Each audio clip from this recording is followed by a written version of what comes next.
Hello. হ্যাঁ, hello. হ্যাঁ, এ- কে এ- বলছিলেন? এই যে এই নাম্বার থেকে মিনা ফোন দিছিল গতকালকে। মিনা মিনা। ও আচ্ছা আচ্ছা, উনি আমার নাম্বার দিয়ে ফোন দিছিল, ওনার ফোনে টাকা নাই দেখা। হুম। উনি বলছিল যে আমি একটু ফোন দিব, তোর ফোনে টাকা আছে কিনা। কে কে আপনি কে? আমি ওনাদের বাড়ির পাশেই। ও আচ্ছা আচ্ছা। আপনি কি আচ্ছা। ফোনে কথা বলার সময় কি আপনি ছিলেন হ্যাঁ হ্যাঁ। এই ওই বাড়ির সামনে, তাই না? জি জি। তাহলে আপনি তো একজন নিরপেক্ষ মানুষ, আপনার সাথে কথা বলা যাবে 2 মিনিট?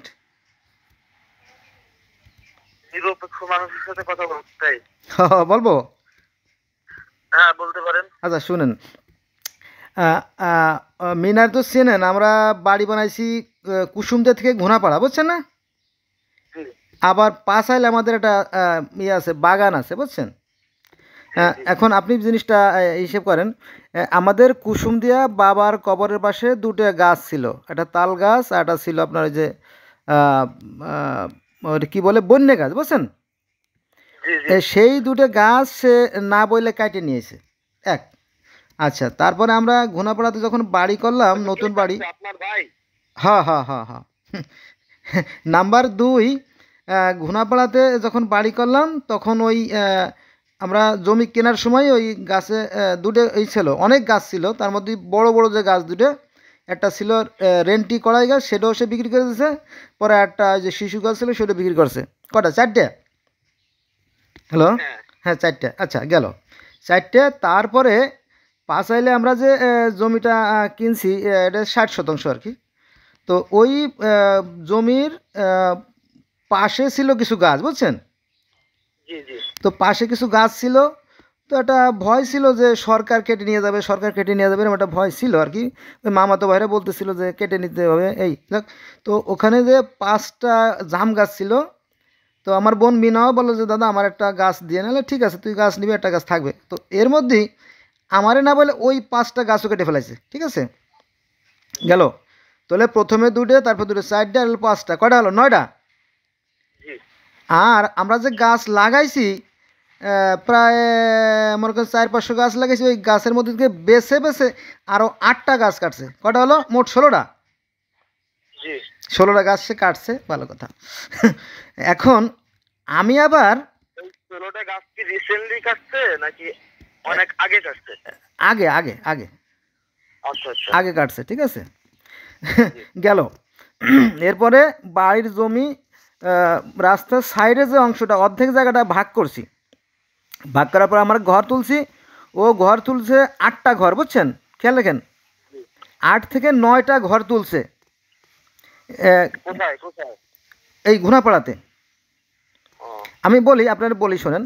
প্রথমে জি মাঝখানে একটা ঘর তুলছে সেমি পাকা করে, তার হলো বারান্দা, মানে দক্ষিণ পাশে বারান্দা, ঠিক আছে? জি। তারপরে উত্তর পাশে পরে আর একটা এই দেশে আর কি, ঘর দেয় না, বারান্দা দেশে, মানে 3টের সমান ঘর আর কি, 3টে ঘরের সমান একটা ঘর গেল। জি। আচ্ছা, তারপরে পশ্চিম পাশে 8টা দেশে, 4টে সমান। তারপরে পূর্ব পাশে দিছে বিশাল বারান্দা ঘর সহ। ঘর- ঘর কি আপনার জায়গায় দিছে নাকি তার জায়গায় দিছে? জমি কিন্তু ভাগ হয় না এরকম। আ- জমি জমি কিন্তু, ভাগ না হলে আপনারা বসত করবেন হ্যাঁ কিভাবে? হ্যাঁ, মানে পূর্ব পাশে যে ঘরটা দিছে সেটা কিন্তু আমার জায়গায় দিছে। পূর্ব পাশে যে ঘরটা দিছে সেটা আমার জায়গায় দিছে। এবং যেহেতু সে বারবার ঘর দিচ্ছে, তারপরে থানায়ও এ ব্যাপারে অভিযোগ করা হয়েছিল, আচ্ছা, থানায় একটা আপনার সালিশ। আমি যতটুকু জানি আপনাদের এই বিষয়টা নিয়ে তো অনেকবার সালিশি হয়েছে রাইট আপনার। রাইট রাইট রাইট রাইট, আপনি জানেন, ধন্যবাদ আপনাকে।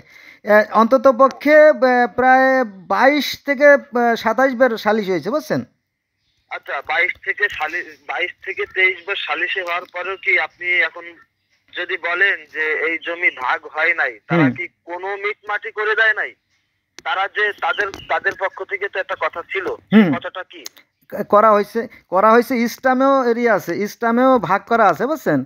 এবং সেখানে সে হুজুর, হুজুরের বউ কিন্তু ইয়েও আছে, আপনার সাক্ষীও আছে, মানে এই যে সিগনেচারও আছে, বুঝছেন? হ্যাঁ, ইসলামে কি লেখা আছে? ইসলামে লেখা আছে যে ওই ইয়ে আছে, ম্যাপ করা আছে, কে কোন পাশতে খাবে। হ্যাঁ, তো সেইভাবে খাবেন, তাহলে এখন না না, সে ঝামেলা কি? সেভাবে খাবে না, সে মানে কিন্তু মানে আর ভুলে যায়, মানে আর ভুলে যায়। তো এই যে পূব সাইডে যে ঘরটা তুলছে গেছে বুঝছেন, তখন কিন্তু দেখলাম সে বারবার ঘর তুলতেছে, বারবার ঘর তুলতেছে। তারপরে থানাও যাওয়া হয়েছিল, থানায়ও কিন্তু সালিশি হয়েছিল, সেখানে আমার মুরব্বীরা ছিল। জায়গাটা আসলে কিভাবে? হ্যাঁ হ্যাঁ মানে মানে জায়গাটা রাস্তা থেকে আমি যতটুকু মিনাপুর কাছ থেকে শুনলাম, হ্যাঁ জায়গাটা তো রাস্তা থেকে শুরু হয়েছে নাকি? রাস্তা, হ্যাঁ এক সাইডে রাস্তা আছে। হ্যাঁ, তো এই জায়গাটা মানে ইসলামে যখন লিখিত হয়েছে, যখন একটা ভাগ হয়েছে, সেই ভাগটা কিভাবে হয়েছে? সেটা তো ইসলামে আছে। মানে আপনার মুখ থেকে শুনি আমি, যে মানে আপনি যেহেতু আমার সাথে কথা বলছেন, হ্যাঁ। বলতে চাইছেন, হুম। এই কারণে আমি মানে কথাটা বলতেছি আর কি। মানে ভাগটা কিভাবে হয়েছে? বাঘটা তো লোকজন ছিল, মাসুদ ছিল, মাসুদের বউ ছিল, ওই সামনেই ওই আর কি। এখন এটার ব্যাখ্যা কিভাবে দেবো? না, আমি বলতেছি আপনি কি কোন সাইড দিয়ে নিছেন, কারে কোন সাইড দিয়ে দিতেন, বা মানে অর্ধেক অর্ধেক নিছেন কিনা, বা লম্বা লম্বি করে ভাগ করে নিছেন, এই বিষয়টা জানতে চাচ্ছিলাম আর কি। এটা তো লম্বা সময় লাগবে রে ভাই, মোবাইলে তো এত কথা বলা যাবে না। হ্যালো। আপনি মৌখিক ভাবে তো বলতেই পারেন যে হ্যাঁ কিভাবে ভাগ করা হ্যাঁ, হয়েছে। এটা মানে 8টা টুকরো হয়েছে, 8টা টুকরো করা হয়েছে, 8টা টুকরো, তার 4 টুকরো, আমার 4 টুকরো, বুঝছেন? এই তো ওই হ্যাঁ সিরিয়াল অনুযায়ী যে আপনি প্রথম টুকরো, তারপরে সে, তারপরে আবার আপনি, তারপরে সে, তারপরে আবার আপনি, তারপরে সে, Yes, yes, এইভাবে ভাগ করা হয়েছে? হ্যাঁ হ্যাঁ, এইভাবে ইসলামে এইভাবে ভাগ করা হয়েছে। ঠিক আছে। আচ্ছা, এইভাবে কি একটা মানুষ বসবাস করতে পারে? যে জায়গা কয় শতাংশ? না, সে হুজুর সেইভাবেই নিয়েছে, মানে তার ইচ্ছে মতোই ভাগ হয়েছে, মানে সে যেভাবে বলছে সেভাবে ভাগ হয়েছে। এটা তো একটা মানুষ বসবাস করতে পারবে না। না না হুজুর বললেই তো হবে না। না এখানে না। তো আরো বুঝমান, আমার জানা মতে ভালো ভালো মানুষজন ছিল, হ্যাঁ। আমাদেরও পরিচিত ভালো ভালো মানুষজন ছিল। হুম। সেখানে আমি এই যে কালকে ওই মিনাপুরে কথা বলতে গিয়ে আমার ফোন দিয়ে একটু কথা বলছে আর কি। তো আমি পরে মিনাপুর কাছে জিজ্ঞেস করলাম, পরে বললো যে এই সালিশি। পরে আমি বলছিলাম যে তাই এই সালিশির কথা তো আগে একবার আমি শুনছি, দেখি এটা কি মিটমাট হয় নাই। হুম। পরে মিনা আপু বললো যে বিস্তারিত, যে এখন এই যে গাছ কাটা নিয়ে আবার কি ঝামেলা হয়েছে। মানে সে শোনেন, সে সালিশি মানার পরে আর পরবর্তীতে তার মতো করে কাজ করে সে। শোনেন না। মিনা আপুর কাছ থেকে যখন শুনছি হ্যাঁ যে আপনাদের এখন যেভাবে খাচ্ছেন, হ্যাঁ। সেভাবে চারটা অংশ আপনারা খাচ্ছেন, হ্যাঁ চারটা ভাগ অনুযায়ী খাচ্ছেন। হ্যাঁ আপনি প্রথম ভাগটা নিছেন, হুম তারপরে 2টা ভাগ উনি নিছে, হুম তারপরে লাস্টের ভাগ আবার আপনি নিছেন। হুম। এই অনুযায়ী তো লাস্ট যে সালিশি হয়েছে, সেই সালিশিতে কি এইভাবে হয়েছে? না না, লাস্টের কোনো হয় নাই, ভাগযোগ হয় নাই। ভাগ যদি না হয়, হুম। তারা গাছ কাটলো কিভাবে আর আপনি গাছ কাটলেন কিভাবে, যদি ভাগ না হয়ে থাকে? তারা তাদের মন চাইছে, তারা গাছ কাটে ঘর উঠাইছে, এক পাশ তারা সব এক পাশ টেনেছে, ঠিক আছে। এক পাশ তাহলে আপনি সামনে সাইডে দেন, আপনি আপনি পিছন থেকে নিয়ে নেন দুই টুকরো। মানে হিসাবে আসতে হবে তো, হ্যাঁ। যে কোনো একদিক দিয়ে তো তারে দিতে হবে। হ্যাঁ। আপনি সামনে নিলেন, তারপরে 2 টুকরো তারে দিতে হবে। হুম অথবা আপনি সামনে তাকে দেন, হুম আপনি পরের 2 টুকরো নেন, তাকে আবার লাস্টে দিয়ে দেন, যে কোনো একটা করেন। আপনি এটা নিয়ে তো মনে করেন যে সে গাছ কাটছে, তার মন চাইছে, আপনি আবার গাছ কাটছেন, আপনার মন চাইছে, এইভাবে করতে না করতে তো না না না না, সেটা না, মন চাইছে তা সেটা না। না হলে আপনি তো গাছ কাটছেন। যদি ভাগ না হয়ে থাকে, হুম তাদের অবজেকশন কেন আসবে যে আমাদের গাছ কাটছে? বা আপনি আগে যে গাছগুলো কাটছেন, হুম আমি যতটুকু শুনছি হুম যে আপনিও গাছ কাটছেন ওই জায়গা, ওই আপনাদের কিনা জায়গা থেকে। হ্যাঁ, আপনার ভাইও ওই জায়গা থেকে গাছ কাটছে। যে ভাগ যদি না হয়ে থাকে, তাহলে অন্যায় আপনিও করছেন, সেও করছে। না না, আমি কোনো অন্যায় ভাগ কোনো। না হওয়ার পর- আরে শোনেন না, হ্যালো, জি জি। শোনেন, এত বড় প্রতারক যে ইবলিশ শয়তানের হার মানাবে, বুঝছেন? শোনেন আমার কথাটা, শুনেন ওনাকে, শুনেন। হ্যালো, হ্যাঁ হ্যাঁ, বলেন। শোনেন, সে কি করছে জানেন? এই মিনারে ডাকছি, আমার বড় বোনের ডাকছি, বড় বোনের ছেলে ছিল, আমার মামি ছিল, সবাই আত্মীয় স্বজন মোটামুটি ছিল। পরে বললাম যে আয় আমরা এক জায়গায় বসে একটা ফয়সালা করি। হ্যাঁ, এরকম একটা হচ্ছিল আর কি, একটা মিটিং হচ্ছিল। কিন্তু মাসুদও আসে না, মাসুদের বউ আসে না। পরে আমার মামি ধমকাধমকি করার পরে ছোটো মামি পরে মাসুদ আসলো, আসার পরে চলে গেল, ঠিক আছে, হুজুর গেল ওই দিন। মানে ফায়সালা কিন্তু হয় নাই, মিনা ছিল, মিনাকে জিজ্ঞেস করেন, মিনা ছিল, ভালো করে শুনেন, মিনা ছিল, ফায়সালা হলো না। তার মানে কি, মিনারে অপমান করলো, আমার বড় বোনকে অপমান করলো, মামির অপমান করলো, আমারও অপমান করলো, বাস ভালো কথা। কিন্তু সে এক ঘর থেকে আর এক ঘরে আসতে পারলো না। কিন্তু ঠিক তার পরের দিন, আমি তো 2 দিনে ছুটি নিয়ে ঢাকা থেকে বাড়ি যাই, এই পরের দিন যে গ্রাম্য সালিসিতে মামলা করে আসছে এই হুজুরের বউ, বুঝছেন? হ্যালো, হ্যাঁ হ্যাঁ শুনতেছি। এই সালিসি এতে মামলা করে আসছে। তো আমি আবার চেয়ারম্যান বললাম, ধন্যবাদ, আমাদের আসলে সমস্যার সমাধান হওয়া দরকার, ভালো হয়। এরপরে ওই আমি গেলাম। তো সে বাদী যে অভিযোগ দিয়েছে সে যায় নাই। পরে তারিখ দেওয়া হলো, তখনও যায় নাই, পরে তারিখ দেওয়া হলো, তখনও যায় নাই। আরে মুশকিল। হ্যাঁ, তারপরে ওই চেয়ারম্যান বললো যে করেন, ও তো আসলে বাটপার, ধোঁকাবাজ, দুইজনই, আপনি থানায় যান। পরে আমি থানায় গেলাম, বুঝছেন, যে এইভাবে হয়রানি করতেছে, থানায় গেলাম। তো থানায় গেলে কী হলো, মানে পুলিশ এসে আমারে নিয়ে গেল, কারণ ও তো জানতো যে আমি গেছি থানায়, ওই পুলিশের টাকাটুকু দিয়ে বাস ফিটিং করে আইছে। ওই 1 লাখ টাকা দিছে, 1 লাখ টাকা দিয়ে নাম কাটাই আইছে, বুঝছেন, ওই থানায়। এ হলো বিষয়। আবার ওই চাপটা থেকে একজন লোকরে নিয়ে গেছিলো সাথে করে, ভালো কথা। দ্বিতীয়ত সে কোর্টে, গোপালগঞ্জ কোর্টে 2টে মামলা করছে, বুঝছেন। একটা বলছে যে মামলা কি এখনো চলিত আছে? কোর্টে না, কোর্টে 2টে মামলা করছে, তারপরে একটা ইসলাম জালিয়াতির মামলা করছে, মোট 4টে মামলা করছে সে মিথ্যা। আচ্ছা, 4টা মামলা সে করছে। আচ্ছা, আর একটু সংক্ষেপে করি, একটু সংক্ষেপে বলেন, আমারও তো অন্য কাজ আছে, একটু সংক্ষেপে বলেন। তো মামলা যে একটা করছে, সেই মামলা কি এখনো চলে নাকি বন্ধ হয়ে গেছে? না না না না, আমি তো আর ঝামেলার মধ্যে যাই না, আমার ওই মামলা করার শখ নাই ভাই, আমি তো কর্মব্যস্ত মানুষ, বুঝলেন না। আরে ঝামেলার ভিতরে থাকলে তো মামলা হবে। এখন আমি যেটা বলতেছি বলেন। সেটা হলো, মানে ওই যে মামলাগুলো হয়েছিল, ওই মামলাগুলো কিভাবে সমাধান হইলো বা কিভাবে বন্ধ হইলো? সমাধান আমি ওই যে লোকজনে ডাকছি, ওই এলাকার লোকজনে ডাকে বললাম যে দেখেন, ও ও জমি বিক্রি করছে, তো আমার কাছে জমি বিক্রি করলে ও আমার কাছে 24,000 টাকা পাইতো, এটা সত্যি ঘটনা। মিনাও তাই বলছে যে হ্যাঁ ঘটনা সত্যি, এটা আমরা শুনছি। মানে সংক্ষেপে বলি, যদি মানে মামলা ওইগুলো এখন মীমাংসা হয়ে গেছে, এই তো আগের গুলো যেগুলো করছে। না মীমাংসা, হ্যাঁ মীমাংসা তো ধরেন হয়েছে আর কি, ধরে নেন হয়েছে আর কি। যদি একটা মামলা একটা না, তাও 4টা মামলা যদি মীমাংসা হইতে পারে, তাহলে আপনাদের এই জায়গাটা এখনো ভাগ হয় না, এটা বললে তো আপনার বিশ্বাসযোগ্য না। এই জায়গায় তো আপনার এই যে যখন আপনি এই যে মামলাটা নিষ্পত্তি করলেন, আপনারা এক জায়গায় বৈশা, তখন তো এই জায়গার বিষয়ে একটা ফয়সালা করে দেওয়া উচিত ছিল না?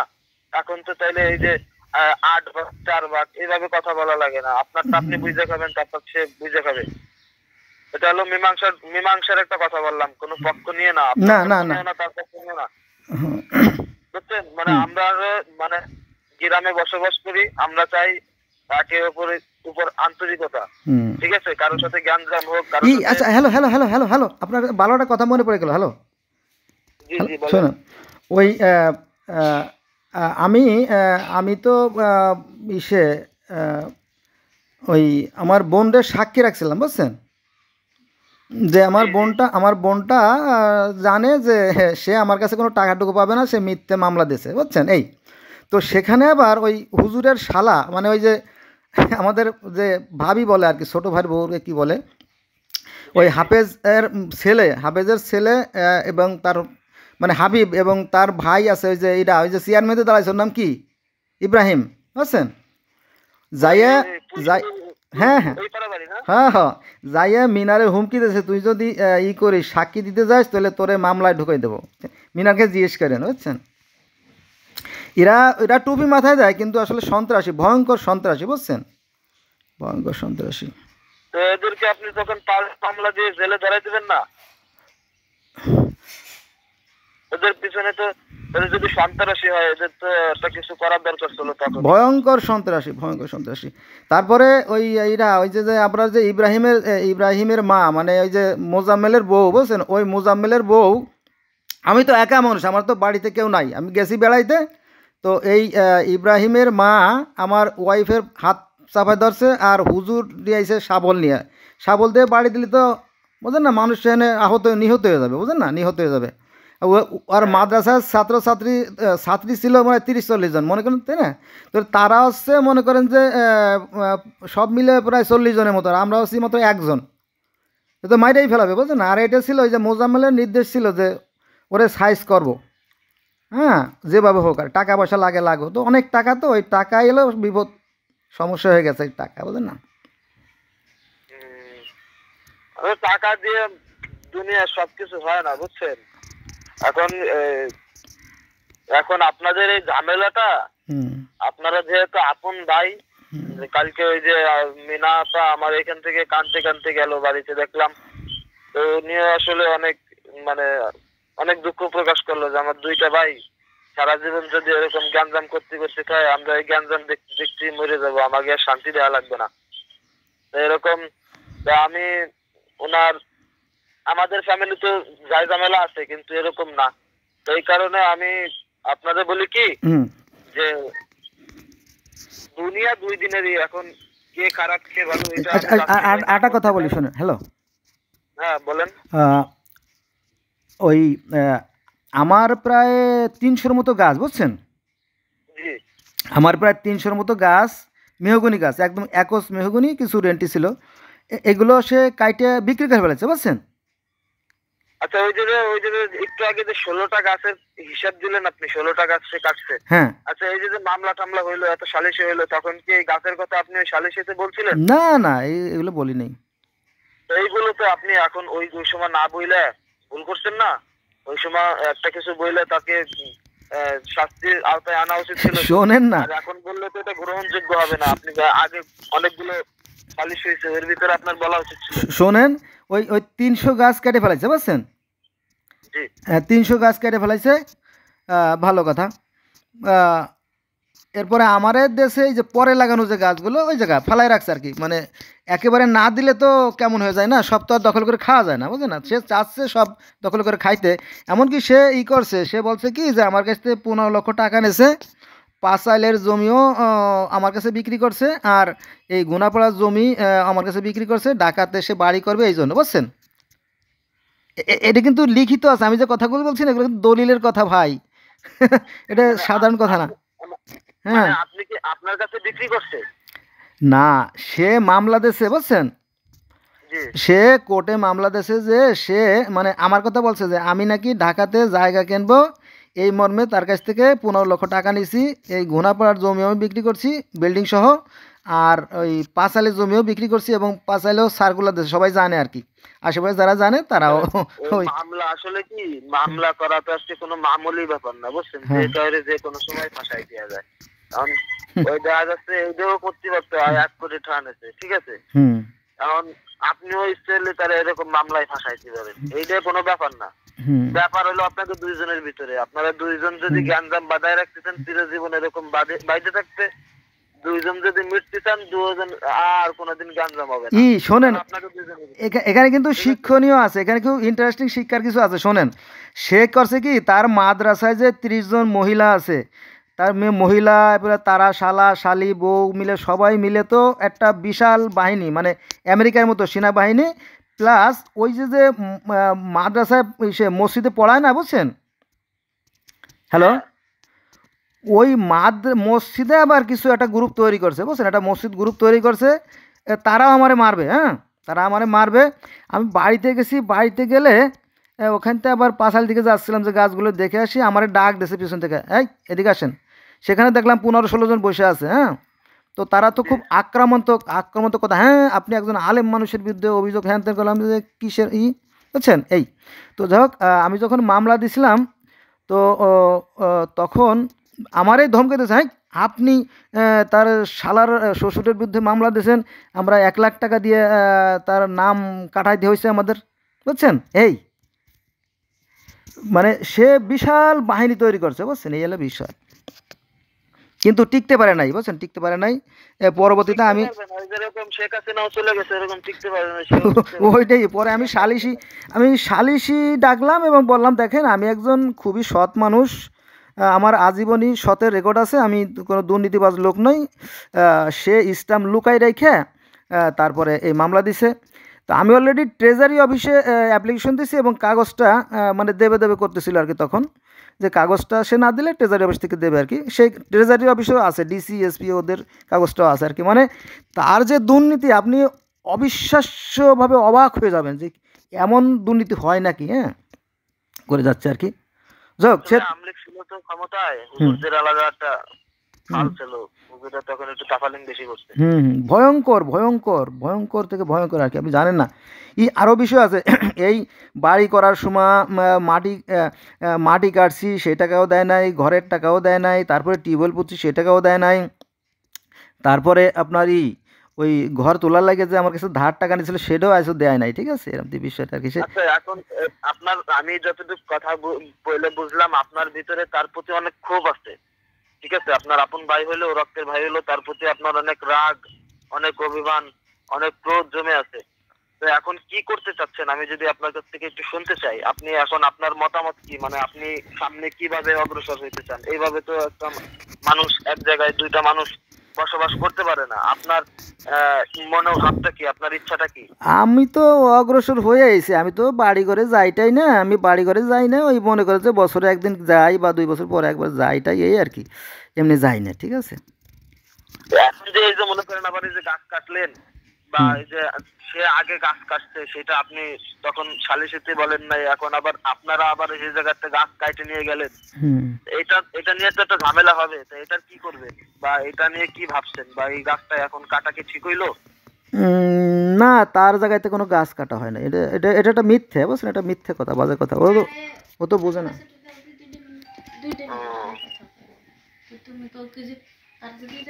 মিথ্যে কথা, মিথ্যা কথা হলে তো কোনো সমস্যা নাই, তাহলে এত কথা বলে লাভ কি? শোনেন, হ্যালো ঝামেলা নেই। হ্যালো, জি জি।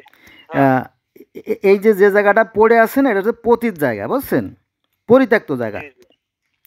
মূল জায়গায় সে 8 থেকে 9টা ঘর অলরেডি তুলে ফেলাইছে, বুঝছেন। কথা তো শেষ হলো না, মানে প্রথমে সে যে ঘরটা দিয়েছে তার 2 পাশে বারান্দা, মানে তিনটে ঘরে। মোবাইলে আসলে বলা সম্ভব না, আমি আবার একটু পুরো বিষয়ে যাবো। আচ্ছা, এক মিনিট শেষ করে দিছি। সে প্রথমে একটা ঘর তুলছে এবং তার 2 পাশে 2টে বারান্দা, 3টে সমপরিমাণ, পশ্চিম পাশে 8টা ঘর, 4টে, তারপরে আপনার পূর্ব পাশে আরও 3টে, মোট 8টা ঘর। পিছনে আবার 3টাকে জানেন, উত্তর পাশে একটা, তারপরে পূর্ব পাশে বারান্দা, বিশাল বারান্দা এই সহ মাদ্রাসা, তারপরে পূর্ব পাশে আরেকটা, মোট 8টা ঘর তুলছে, ঠিক আছে। উঁচু জায়গাগুলো সব সে দখল করে ফেলাইছে। এখন এই যে জায়গাটা আছে, এই জায়গাটা আছে নিচু জায়গা এবং পুকুর, এবং এই পুকুরের মাটিও সে সম্পূর্ণ কেটে নিয়েছে, বুঝছেন, এই আর কি। সে রাস্তার সাইডের জায়গাটা আপনার না? রাস্তার সাইডে তো আমার ঘর। আপনি ঘর উঠেছেন, তারা উঠাবে না? না, আমি ঘর উঠে নেই তো, না, আমি তো ঘর উঠে নেই। আপনার এই যে রাস্তার সাইডে কি এমনি খালি জায়গা? না, ঘর উত্তর পাশে আমি উঠাবো আর দক্ষিণ পাশে সে উঠাবে, এরকম তো সত্য ছিল, কিন্তু ঠিক আছে, সে করছে কি, মাটি কাটা উঁচু জায়গাটার মাঝখানে সে ঘর হয়েছে যাতে আমি না উঠতে পারি। হ্যাঁ, পরে বাড়িতে গেলাম, বাড়িতে বললাম যে কী ব্যাপার, এভাবে ঘর উঠেছিস কে? বলো যে আপনারা হুজুর মানুষ, মানে আপনারা টিভি চালান, শহরে থাকেন, মানে ঠিক এই কথাই বলছিল যে আপনারা টিভি চালাবেন, তো হুজুর বাড়িতে টিভি চালালে কেমন হয়, এই জন্য আপনারাই আমরা ওই পূর্ব পাশে দিয়ে রাখছি। হ্যাঁ, এই মানে সে তার মতো করে ভাগ করছে। আমি বললাম তাই কি কইছি, আমরা 2জন ডাক্তার মানুষ, আমরা যদি আল্লাহ বাসায় বাড়িতে আসি তাহলে হয়তো একটা ইটি করবো আর কি, রুগী যুগে আসবে, রাস্তার সাইড হলে ভালো হয়, এইটাই করলাম। বলে এখন যা ভালো হয় তাই করেন। তারপরে সে ছিল, যেদিন মাটি কাটি না, সে ছিল, মাটি কেটে পরে আমি একটা ঘর উঠেছি, এই যে আর কি, আর কিছু না, বুঝছেন। ওখানে ঘর আগে উঠানো হয়েছে 4-5 বছর পরে উঠানো হয়েছে। কেউ বিল্ডিং দিতে, আপনিও বিল্ডিং দিতে, যদিও টিন সেট, কিন্তু দেওয়াল তো উঠেছেন নাকি? আপনিও গেছেন রাস্তার সাইডের পরে তারা উঠেছে। না, হ্যাঁ, এই তো পরে সে উঠেছে বলেন না, এটা ঠিক না। শোনেন, ঘর সে, হ্যাঁ, সে আগেই উঠা, হ্যাঁ হ্যাঁ আগে উঠেছে আগে। আগেই উঠা। হুম সে এখন ভাগ করার পরে তো এখন তার জায়গা না নাকি? না সে সে সে শোনেন, সে কোনো সালিশও মানে না, সে কোনো বাঘও মানে না, সে কোনো আইনও মানে না, সে কোনো নিয়মও মানে না, সে কোনো শৃঙ্খলাও মানে না, সে কারো কথাও শোনে না, সে কিছু বোঝে না, সে যা মন চায় তাই করে, তার ইচ্ছে মতো করে, বুঝছেন, এই হলো বিষয়। আবার সে হুজুর মানুষ। ঠিক আছে। বুঝছেন, এই হলো অবস্থা। বোঝা গেছে? হ্যালো, হ্যাঁ বুঝতে পারছি। এই যে শোনেন, এই যে গাছ কাটা না, এখানে গাছ, এখানে ওই সাইডটা হলো চিকন জায়গা, মাপলে পারে বোঝা যাবে, হ্যাঁ, তার জায়গায় আমরা যাই নেই। আর যে জায়গাটা আমারে দিছে, জায়গাটা নিচু জায়গা, পানি জমে পুকুর, মানে এই পুকুরের মাটিও সে কাটি নিছে, বুঝছেন। এখন ওই মনে করেন যে এই 3টে গাছের দাম কত হবে, 3,000 টাকা হবে। আর এই পুকুরে মাটি কাটতে অন্তত কম করে হলে 1-1.5 লাখ টাকা লাগবে, বুঝছেন। এটা একটা শয়তানি, জাস্ট একটা শয়তানি, বুঝছেন, একটা ঝামেলা বাঁধাবে এই আর কি।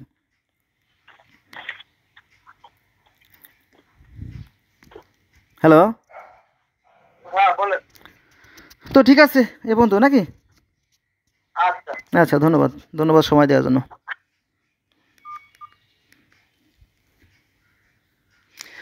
এই মানুষটারে আমি চিনি না, এই নাম্বার থেকে আমার বোন ফোন দিছিল আর কি। তো আপনারা শুনলেন এই আর কি অবস্থা।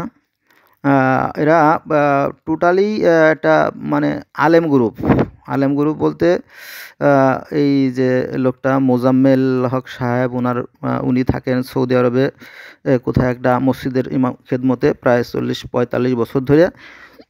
প্রচুর টাকা এনে, টাকা এমন টাকা, কোটি টাকার মালিক হয়ে গেছে। এখন এই টাকার গরমে সে অসুস্থ, আহ, এই যা খুশি তাই করে, গোটা সমাজটাকে পচাই ফেলতেছে। এই ছেলেটারে, বড় ছেলেটাকে 3টে বিয়ে দিয়েছে, হ্যাঁ, তারপরে মেয়েদের ছেলেটাও এমনি নারী কেলেঙ্কারি, সব নারী কেলেঙ্কারি দুর্নীতির সাথে তারা জড়িত। কিন্তু ওই টুপি আর লাম্বা জামার কারণে মানুষ তাদেরকে বুঝতে পারে না, এই হলো বিষয়। আলেম ভয়ঙ্কর। ধন্যবাদ সবাইকে।